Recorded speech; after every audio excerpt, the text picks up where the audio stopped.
A Noite Oficial dos UFOs no Brasil, Parte 2. Em um longo e detalhado artigo para uma revista ufológica da editora 3, o saudoso coeditor da revista UFO, Claudeir Covo, apresentou as declarações dessas pessoas, a maioria absoluta das quais completamente incompatível com os acontecimentos descritos pelos militares, e iremos divulgá-las agora. Paulo Marx, físico, professor e jornalista, afirmou que a vida em outros planetas da Via Láctea é um absurdo, que o reflexo da lua cheia daquela noite refletiu nos aviões, que os radares detectaram meteoros e que eram OVNIs espiões dos Estados Unidos e da então União Soviética. Luiz Pinguelli Rosa, físico da UFRJ, disse que os eventos nada tinham a ver com objetos extraterrestres e que eram aviões não identificados ou então objetos balísticos que atravessaram os céus brasileiros. Luiz Carlos Menezes afirmou serem efeitos ópticos que pregam peças ou efeitos térmicos com reflexo de luzes por difração, um teste de um país super desenvolvido com os radares brasileiros e ainda miragens dos radares. Roberto Godoy, especialista em indústria armamentista, afirmou que o Brasil fora espionado por alguma potência interessada em fotografar a região sudeste, a mais desenvolvida do país. O saudoso astrônomo Ronaldo Mourão era já velho conhecido da ufologia brasileira, em grande parte devido às suas declarações quanto a outro caso famoso, o incidente do voo 169 da VASP, ocorrido em 8 de fevereiro de 1982, e a sua principal testemunha, o comandante Gerson Maciel de Brito. Em maio de 1986, ele atribuiu os fatos a meteoros que acompanhavam a trajetória do cometa Halley. O prometido relatório não foi divulgado.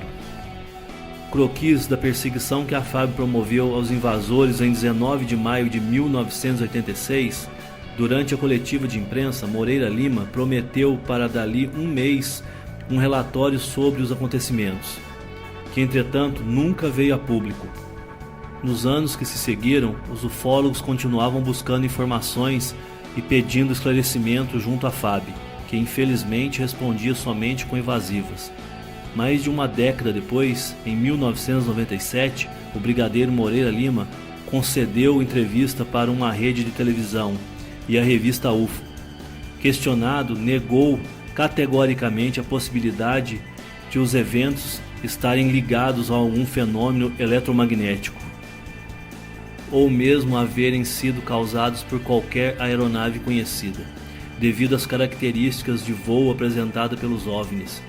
Confirmou haver alertado o então presidente José Sarney a respeito dos eventos que se desenrolavam nos céus do Brasil, e afirmou estar convencido da existência de outras civilizações no universo. Quanto a um contato com nossos visitantes, o brigadeiro afirmou que ainda existiam pessoas despreparadas para tal acontecimento, mas que via boa parte da humanidade em condições para manter contato direto com extraterrestres. Moreira Lima ainda acrescentou que, em sua opinião, um contato entre a humanidade terrestre e uma civilização alienígena acontecerá dentro das próximas décadas. No ano de 1999, o caso já conhecido como a Noite Oficial dos UFOs foi novamente tema de uma matéria na TV, agora no programa Fantástico da Rede Globo. Foi discutido novamente o caso do voo 169 com as presenças dos comandantes Gerson Maciel de Brito e Mário Pravato, esse último no voo Transbrasil, que igualmente testemunhou o OVNI e confirmou as observações de Brito.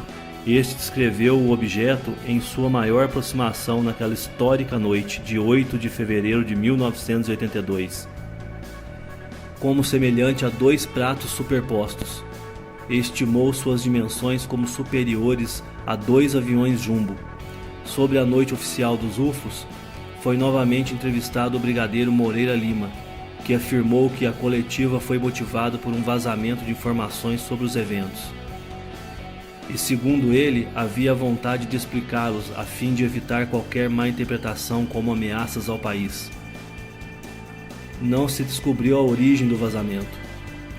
Como as ocorrências da noite oficial se distribuíram em território brasileiro, o programa também entrevistou os pilotos Kleber e Virato, que haviam se estabelecido na aviação civil, e que confirmaram suas observações na época.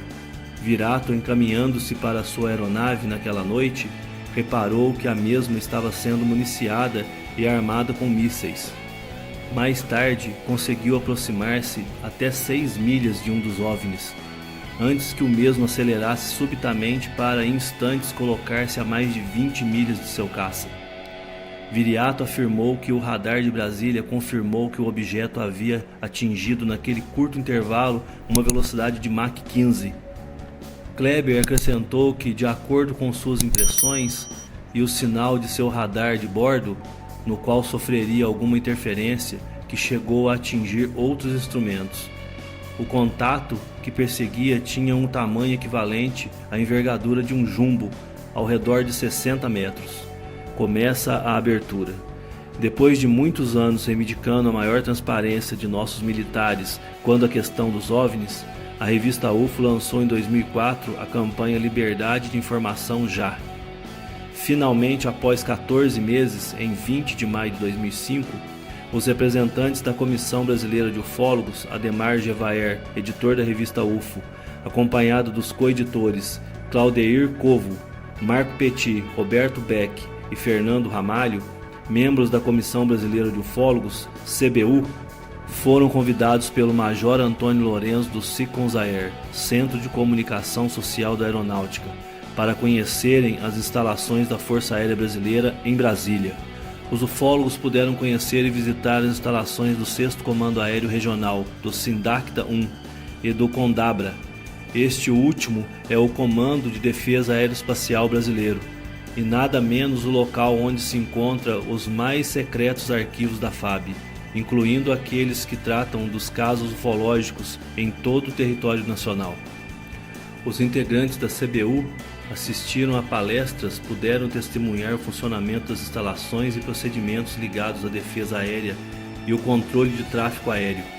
E finalmente, no Condabra, puderam examinar 3 pastas. Uma delas continha o primeiro registro ufológico feito pela FAB em 1954.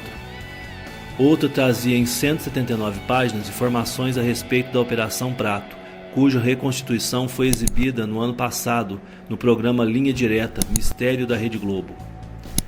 Finalmente, a última pasta trazia 50 páginas de informações a respeito da noite oficial dos UFOs, o relatório completo do histórico acontecimento. A campanha feita pela revista UFO, Liberdade de Informação Já, foi bem sucedida. Em 2008, o governo brasileiro liberou a primeira leva de documentação a respeito da presença de UFOs em todo o território nacional.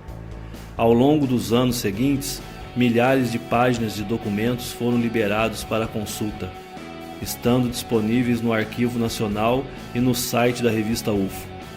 O livro de Claudeir Covo não chegou a terminar sobre a Noite Oficial dos UFOs. A Noite Oficial dos UFOs revelou-se de tamanha importância que em meados dos anos 90 tornou-se obrigatória sua inclusão no famoso documento Unidentified Flying Object Briefing Document, The Best Available Evidence, conhecido como a melhor evidência disponível, baseando-se no histórico artigo de Claudeir Covo mencionado acima. É apresentado um sucinto relato dos incríveis acontecimentos daquela noite. O caso ainda teve destaque no livro de Leslie Kean, UFOs, OVNIs, Militares, Pilotos e Governo Abrem o Jogo. A revista Força Aérea, em sua edição 43, também tratou do caso finalmente, graças à campanha UFOs, Liberdade de Informação Já. O relatório sobre os acontecimentos da noite oficial dos UFOs foi liberado com o título de Relatório de Ocorrências datado de 2 de junho de 1986 e assinado pelo brigadeiro do ar José Pessoa Cavalcante de Albuquerque. O documento apresenta um resumo dos acontecimentos ordenados de acordo com o horário em que os diversos fatos daquela histórica noite aconteceram, e surpreendeu a comunidade ufológica brasileira diante da contundência de suas conclusões apresentadas. Como conclusão dos fatos constantes observados, em quase todas as apresentações este comando é de parecer que os fenômenos são sólidos e refletem de certa forma a inteligência, pela capacidade de acompanhar e manter distância dos observadores, como também voar em formação, não forçosamente tripulados. Dessa maneira, 30 anos depois, pode-se tranquilamente afirmar que a Noite Oficial dos UFOs no Brasil ocupa um lugar de honra na história da ufologia em nosso país, compondo ao lado da Operação Prato da FAB de 1977 e o caso Varginha de 1996, a trinca de acontecimentos ufológicos mais importantes já ocorridos em nosso país. Resta saudar a atitude de abertura da Força Aérea Brasileira, honrando a memória do brigadeiro Otávio Moreira Lima, e celebrar a pesquisa e divulgação dos fatos realizados pelo saudoso Claudeir Covo. A Noite Oficial dos UFOs merece sem dúvida um lugar entre as ocorrências ufológicas mais extraordinárias de todos os tempos.